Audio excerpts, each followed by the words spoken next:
O cálculo vetorial é inicialmente definido por um espaço euclidiano tridimensional, que tem uma estrutura adicional, além de um espaço vetorial real, que seria o produto interno. O produto interno dá noções como ângulo, uma orientação, horário ou anti-horária, e todas essas estruturas dão origem a formas de medida, como área e o próprio volume. As identidades e teoremas aqui listados vão ser úteis em diversas áreas da física, da matemática, eletromagnetismo, mecânica quântica, mecânica dos fluidos e várias outras áreas muito interessantes. Um exemplo disso seria que as identidades de Green são amplamente empregadas quando se vai estudar as equações de Poisson e Laplace. Bom, o que tem-se para dizer é que tudo aqui decorre de um dos mais profundos e dos mais belos teoremas da matemática, o Teorema de Stokes em variedades. O Teorema de Stokes em variedades é algo extremamente profundo, uma teoria matemática muito bem elaborada, estabelecida com formas diferenciais, plano tangente, toda essa matemática mais abstrata. Porém, a ideia básica de tudo, desse teorema, e a noção intuitiva que eu quero passar para vocês é: a mudança total no exterior é igual à soma das mudanças, das pequenas mudanças no interior. Ou seja, o total da mudança por fora é igual à soma das mudanças por dentro. Isso pode ser que pareça um pouco abstrato, mas eu vou começar com alguns exemplos que ilustrem essa ideia. O primeiro exemplo seria considerando uma função de uma variável real, f de x, que vai de a até b. Você quer descrever como é a mudança da função, a mudança total da função. Vamos vir para o teorema de Stokes e essa ideia. Mudança total no exterior é a soma das pequenas mudanças no exterior. Mas o que seria uma pequena mudança nesse caso? Uma pequena mudança nesse caso seria uma derivada, certo? Df dx. Se você somar as pequenas mudanças derivadas de A até B, você vai ter a mudança total no exterior.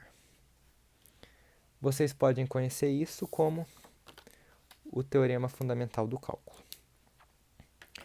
Agora, partindo para um outro exemplo, nesse caso, considerando um campo vetorial bidimensional, a gente vai analisar, primeiro, desenhando ou propondo um caminho percorrido no sentido anti-horário, e eu quero velejar sobre esse caminho com o meu barquinho.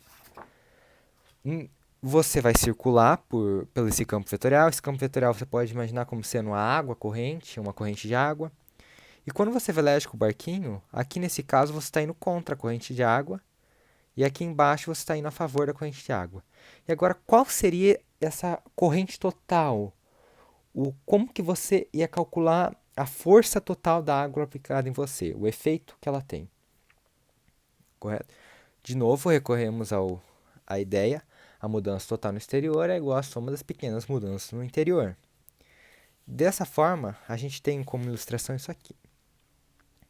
Ou seja, o barco você divide em setores que ocorre essa circulação de água. Você pode ver que esse aqui é oposto a esse é oposto a esse, todos, e eles vão se cancelando um ao outro, de forma que a mudança total seja exatamente a circulação exterior. No primeiro caso, em uma dimensão, você tem a derivada e aqui você tem essa circulação ou spin de água, ou do fluxo vetorial, do campo vetorial no caso.